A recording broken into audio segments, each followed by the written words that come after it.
শ্যাম্পু-ট্যাম্পু করে আমি রেডি হয়ে গেছি। হঠাৎ করে আর্জেন্টলি একটুখানি বাড়ি যেতে হচ্ছে। গিয়েই hi guys, good morning, welcome back to my Bangla blog channel. তোমাদের আজকে ব্লগটা দেখতে ভালো লাগবে, তো চলো আজকে ব্লগটা স্টার্ট করা যাক। ফাইনালি রান্নাঘরে বাজে 9:30, ভাত এখানে আমার হচ্ছে। আর ভাবিকে কখন থেকে বলছি বাজার যাও বাজার যাও বাজার যাও, যাচ্ছেই না। দাঁড়িয়ে দাঁড়িয়ে রাস্তায় বাড়ি ফেলছে, তাই দেখছো। তোমাদেরকে যদিও একটু পরে দেখিয়ে দেবো, এই মুহূর্তে সেটা পসিবল হচ্ছে না। আমার এডিট হয়নি, মানে কিছুই হয়নি। এডিট না হলে কিছুই হবে না। রাত্রে আমি করতে গেলে মামার বললে দূর শুয়ে পড়ে, সারাদিন আনন্দ করে এখন আর রাত জেগে তোমার আর এডিট করতে হবে না। শুয়েই গেছিলাম আর এই জাস্ট ঘুম ভাঙলো, তো কোনো কাজ হয়নি। বাবার উঠে এখন বিছানা টিছানা তুললো, ঘরও ঝাড় দিচ্ছে।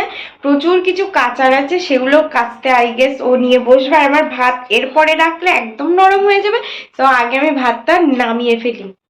11:30 ভাত হয়ে গেছে, সয়াবিন ভিজিয়ে দিয়েছি। এখানে ডাল আর মটরশুঁটি সিদ্ধ হচ্ছে, মুগ ডাল আর মটরশুঁটি সিদ্ধ হচ্ছে। বিট ভাজা আর মটরশুঁটি ভাজা হয়ে গেছে। এখানে সবজি ডালের একটু ফুলকপি আর গাজর ভেজে রেখেছি। টমেটো কাটা আছে দুটো, ডাল আর সয়াবিনের আলু ভাজা হয়ে গেছে। বাপিকে বাটার আর বিট ভাজা দিয়ে ভাত দিয়ে এসেছি। এখন বাবানেরটা বাড়বো আর আমিও এক গাল মতো খেয়ে নেব, নিয়ে তারপরে এডিটটা করতে বসবো। তারপরে দেখছি কি করা যায়। আপাতত আর কিছু করবো না, রান্নাঘরে মোটামুটি সব কমপ্লিটই হয়ে আছে। জাস্ট ফটাফট ডালটা করবো, সয়াবিনটা হয়ে যাবে। এখন ফটাফট একটুখানি খেয়ে নিয়ে তারপর এডিটটা করবো। ভেজ ডাল আমার একদম রেডি, আর ওপর থেকে একটু ধনেপাতা, ঘি আর গরম মশলা ছড়িয়ে দিলাম, ব্যাস এবার নামিয়ে নেব। 12টা এডিট নিয়ে তো বসেই নি, কখন আজকে কি করব জানি না। আরেকজনের দয়া হয়েছে আমার চুলের অবস্থা দেখে, তাই তেল মাখাতে বসেছে। বাই দ্য ওয়ে, মানে তাও হুমকি দেওয়ার পরে যে আমি কিন্তু চুলটা আবার কেটেই ফেলবো। 2 বছরে একদিন তুমি তেল মাখিয়ে দেবে, এইটা যদি মাস কি বলে 15 দিনে একদিন হয় তবেই আমি চুল রাখবো, আদারওয়াইজ আমি কিন্তু চুল কেটে দেবো। আমি সিরিয়াস, মানে এত পরিমাণে আমার হেয়ার ফল হচ্ছে তোমরা ধারণা করতে পারবে না। ঘরে বারান্দায় বিছানায় মানে মারাত্মক অবস্থা, সিরিয়াসলি। এরপরে আর চুল রাখার কোনো মানে হয় না। যদি চাও চুল রাখি, 15 দিন অন্তর অন্তর তেলটা মাখিয়ে দিতে হবে, ঠিক আছে? না, এখন তেলটা মাখতে বসি আর এডিটটা দেখি। আজকে কখন ব্লগ যাবে আই রিয়েলি ডোন্ট নো।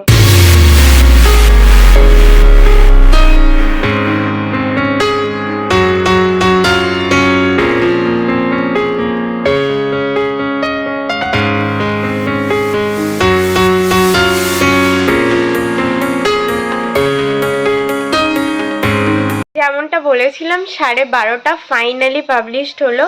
এবার যাব রান্নাঘরে, কারণ সয়াবিনটা এখনো বাকি আছে। ফ্রেশ হয়ে গেছি, এখন পুজোটা দিয়ে নেব। বাপির লাঞ্চটাও রেডি করে দিয়েছি। আর এই রাত্রে এডিট যদি আমি না করে রাখি না, মানে সিরিয়াসলি প্রচুর হেক্টিক হয়ে যায় ব্যাপারটা। বাবান কালকে করতেই দিল না, বললো না সারাদিন ঘুরিয়ে বেরিয়েছো, এবার একটু রেস্ট নাও, ঘুমিয়ে পড়ো। এনিওয়ে এখন যাই, গিয়ে পুজোটা দিয়ে নিই।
ফাইনালি বালি ফেলেছে, এখন অলমোস্ট সমান হয়ে গেছে। এই হচ্ছে এখন আপাতত রাস্তার কন্ডিশন। অলমোস্ট 3:30। বাবানা এখনো আসেনি, বললো 3:30 বেরোবে অফিস থেকে। এখানে এক গামলি আমি জাস্ট তুলে উল্টে পাল্টে শুকিয়ে রেখেছি, বাকি এখানে এখনো ঝুলছে, ওই মাথাতেও এখনো ঝুলছে কয়েকটা। আমি একটুখানি বসবো ভাবছি, বাবা না আসুক, তারপর একসাথেই লাঞ্চটা করব। 4:30 লাঞ্চ করে বাসনগুলো মেজে রেখে আসলাম। এখন যাই গিয়ে ফটাফট শ্যাম্পুটা করি, কারণ এর পরে চলে যাওয়া মানে এটা এক্সট্রা হয়ে যাবে। কারণ ফটাফট শ্যাম্পুটা করে নিয়ে গিয়ে শ্যাম্পু ট্যাম্পু করে আমি হচ্ছে রেডি হয়ে গেছি। হঠাৎ করে আর্জেন্টলি একটুখানি বাড়ি যেতে হচ্ছে, গিয়েই অবশ্য চলে আসবো, বাট একটুখানি দরকার পড়ে গেছে, তো সেজন্য বাড়ি যেতে হচ্ছে। আর কি ও আমি রেডি হয়ে দাঁড়িয়ে আছি। বাবান অ্যাকচুয়ালি একটুখানি কাজ করছে, মানে আমাদের রাস্তাটা খারাপ, তো পেছনে কাকুর বাড়ি গাড়িগুলো রাখতে হচ্ছিলো, সেজন্য ওখানে স্ল্যাব ছিল, স্ল্যাবগুলো নিয়ে এসে এই বাড়ির সামনে দিয়ে যে ড্রেনটা, ওর ওপরে একটুকুনি মানে টেম্পোরারিলি যাতে নিয়ে আসা নিয়ে যাওয়া করা যায় সেটুকুনি ব্যবস্থা করছে, ওই জন্য বাইরে আছে। আর এইখানটায় পুরো এই ডাং হয়েছিল, সেই এক গামলি যেগুলো তোমরা দেখেছিলে, সেইগুলো আমি ভাবলাম ফালতু টাইমটাকে নষ্ট না করে আমি, আর এখন শুতে ইচ্ছা করছে, বাট এখন শোয়া মানে ব্যাস সব শেষ, আর উঠতেও পারবো না। আবার ফিরে বসিরহাটেও যেতে হবে, ইমিডিয়েটলি যেতে হবে, মানে আর্জেন্ট এমন দরকারগুলো পড়ে গেছে না, মানে কোনোটা স্কিপ করতে পারছি না। তো সেই জন্য ভাবলাম যে ওগুলো গুছিয়ে ফেলি, তো ওগুলো গুছিয়ে আমার অলরেডি আলমারিতে ঢোকানো হয়ে গেছে। এখন বাবান আসলে তারপর বেরোবো আবার।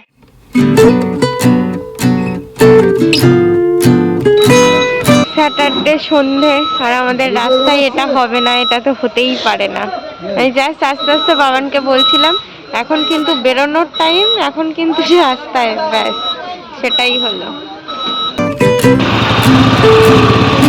বেরোলো আর এই অবস্থা।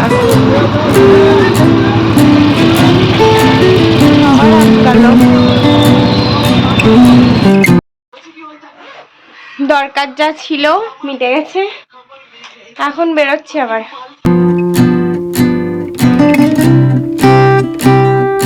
শাড়ি দুটো আয়রন করতে দেওয়ার ছিল, দিয়ে দিলাম। কাল একটু ভাবছি গাজরের হালুয়া করবো, সেটা একটু গাজর নিয়ে নেবো।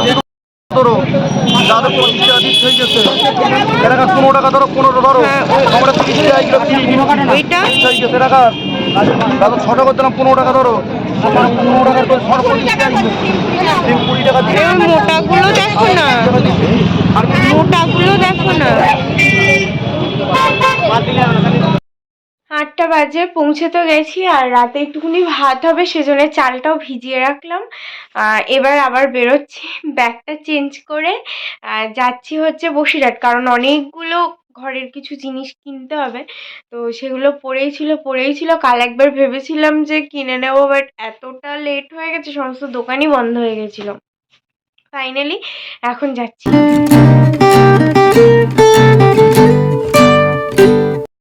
আমার শ্যাম্পুটা নিতে হয়, তোমরা জানো আমি পতঞ্জলি শ্যাম্পুটাই ইউজ করি,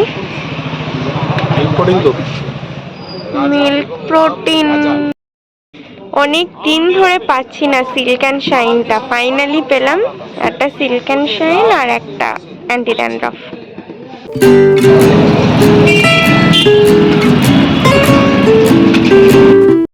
ওয়াইপসটা ওই দোকানে শেষ হয়ে গেছে, মানে পেলাম না, তাই এদিকে একটু এসছি ওয়াইপসটা দেখতে। কত?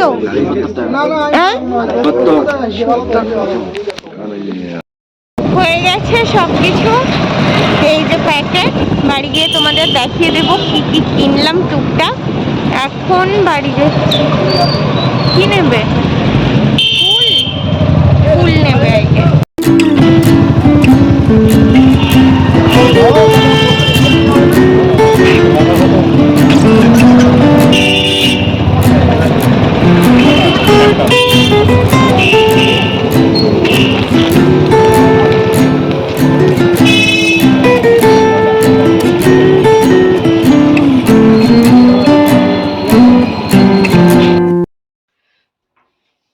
ফাইনালি 9:15 11টা। মোটামুটি কাজকর্ম কমপ্লিট। আমি বলেছিলাম কি কি কিনছি তোমাদেরকে দেখিয়ে দেবো, বাট এমন একটা অ্যাক্সিডেন্ট হয়ে গেছে হট করে, মুখ দেখে বুঝতেই পারছো যে কিছু একটা হয়েছে। ব্যাপারটা হচ্ছে বাড়ি এসে জাস্ট ঢোকার মুখে গেটের একটু আগে আমার হাতে 2-4টে ব্যাগ ছিল।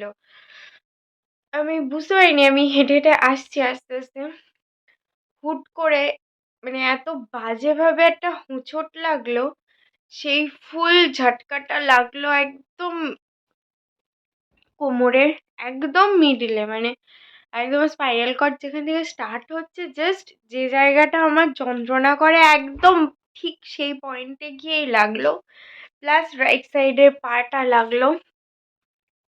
মানে ইতনা পরিমাণ যন্ত্রণা করছে, আমি জাস্ট তোমাদেরকে বলে বোঝাতে পারবো না। একটু ভাত করার ছিল, বললাম চাল ভিজিয়ে রেখে গেছি, ভাতটা করলাম। বাবান শুয়ে পড়েছে, ওর শরীরটা খারাপ লাগছে, হট করে খেলো না। বাপি এসে ঠিক এই কটা ভাত এখন দিলাম, এখন খাচ্ছে। পুরো ভাতটাই রয়ে গেল বেকার, আমার রান্নাটা করা হলো না, রান্না করলেই মিটে যেত।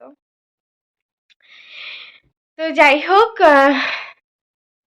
সব কিছুকে পেছনে ফেলে নতুন এনার্জি নিয়ে তোমাদের সাথে কয়েকটা কথা আমি শেয়ার করতে চাই।